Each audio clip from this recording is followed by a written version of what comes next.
Ça y est, on est reparti dans le vieux débat. Est-ce qu'il faut, oui ou non, assouplir la loi Evin, notamment en matière de communication sur le vin?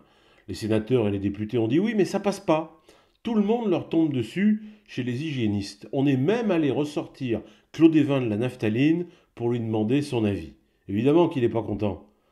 J'ai l'impression qu'on n'en sortira jamais. Tout ça parce que dans la loi, on n'a pas fait la différence entre l'alcool qui se trouve dans le vin et l'alcool qui se trouve dans les autres alcools. L'alcool des autres alcools, c'est de l'alcool méchant. C'est celui qui pique la gorge et qui cogne dans la tête quand vous en abusez.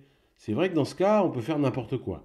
On enroule sa voiture autour d'un platane, on se balade à poil sur les Champs-Élysées, on regarde tous les soirs Plus belle la vie à la télé, on vote Mélenchon. C'est vous dire à quel point cet alcool-là vous détruit. Alors que l'alcool qui est dans le vin, je vous l'ai dit 100 fois, c'est de l'alcool gentil. C'est de l'alcool qui fait du bien, c'est même plus de l'alcool, c'est de la culture. C'est le rayonnement de la France à travers le monde. La preuve, on est en train de lui construire un musée à Bordeaux, rien que pour lui, rien que pour le vin. Quand un thème entre au musée, c'est bien qu'il s'agit de culture, non? À part Jeff Koons, évidemment, mais c'est pas le sujet. Bon, il y a quand même quelque chose qu'il faudra m'expliquer un jour. En France, on a visiblement moins honte de vendre à l'étranger des missiles téléguidés à tête thermonucléaire que des palettes de Château Margaux. Pourquoi? Hein?